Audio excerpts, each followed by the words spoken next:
Addiction यानी लत से निकलने में माहौल का किरदार।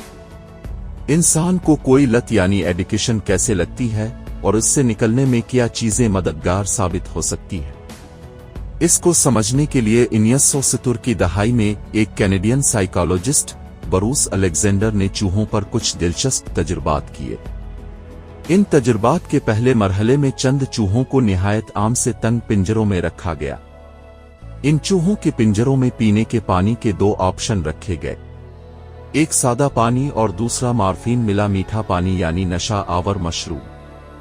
चूहों ने पहले सादा पानी पिया, लेकिन वो जल्द ही इससे अलिफाख्ता गए और फिर नशा आवर पानी पीने लगे। चूहे चंद ही दिन में इस नशा आवर पानी के इतने आदी हो गए कि उन्होंने सादा पानी पीना बिल्कुल छोड़ दिया और नशा आवर पानी की जियादती से मरने लगे।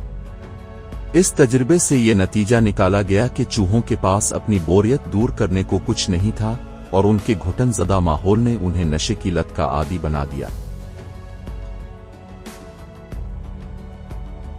दूसरे मरहले में ब्रूस अलेक्जेंडर ने एक चूहों का पार्क बनाया। इस पार्क में चूहों के लिए लजीज खाना, खुशनामा खिलौने, सुआरानगी और दूसरे चूहे छोड़े गए यानी सोशल नेटवर्किंग। याद रहे कि पहले तजुर्बे में हर चूहा अपने पिंजरे में अकेला था, जबकि इस पार्क में खेलने के लिए नर और मादुआ दोनों जिन्स के चूहे मुहैया किए गए। गरज इस पार्क में चूहों को हर वो तफरी मुहैया की गई जिसकी वो ख्वाहिश कर सकते थे। अलबत्ता पार्क में पीने के पानी लिए फिर से वही दो ऑप्शन रखे गए यानी सादा पानी और मॉर्फिन मिला नशीला पानी। इस बार सिर्फ एक के अलावा बाकी चूहों ने नशा आवर पानी नहीं पिया बल्कि सादा पानी पीते रहे, क्योंकि अब इनको नशा करने की जरूरत नहीं थी। वजह ये थी कि उनके पास करने को और बहुत कुछ था। इस दौरान चूहों ने मजीद बच्चे पैदा करके अपनी नस्ल की अफजाइश भी की। फिर तीसरा तजुर्बा किया गया। इसी तफरी वाले पार्क में कुछ ऐसे चूहे लाए गए जो पहले 57 दिन तक तंग पिंजरों में रहकर मॉर्फिन मिले पानी के नशे का शिकार थे। जो ही नशावर चूहे इस पार्क में लाए गए, उन्होंने मुख्तलिफ सरगर्मियों में हिस्सा लेना शुरू कर दिया, जैसे कि खेलना कूदना और मादा चूहों से ताल्लुकात बनाना।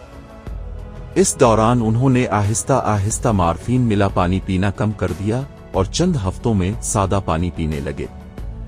इस तरह वो चूहे जो नशा आवर पानी पीने के आदी हो चुके थे, इस नशे को छोड़कर पहले की तरह हो गए। इन तजुर्बात को रेड पार्क स्टडी कहा जाता है। इन तजुर्बात से एडिक्शन यानी लत को समझने में बहुत मदद मिली। इंसान का मामला भी बिल्कुल ऐसा ही है। जब इंसान की जिंदगी में कोई बड़ा मकसद नहीं होता या करने को कोई काम नहीं होता और वो अपने सोशल सर्किट से किट कर तन्हाई उख्तारे करता है, तो इस वक्त वो भी किसी लत का आसानी से आदी हो सकता है, जैसे मुनशियात, फहश फिल्में, खुद लज्जती, सोशल मीडिया का हद से ज्यादा इस्तेमाल वगैरह।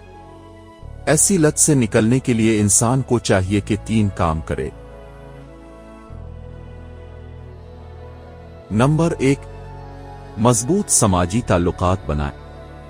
इसकी जिंदगी में 5 से ज्यादा ऐसे इंसान हों जिनसे वो अपने दिल की हर बात कह सके।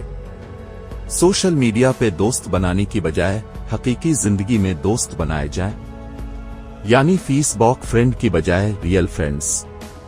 नंबर 2, जिंदगी की हकीकतों से भागना छोड़ दें, बल्कि उन्हें कबूल करके अपनी जिंदगी को बेहतर से बेहतर बनाने की कोशिश करते रहें।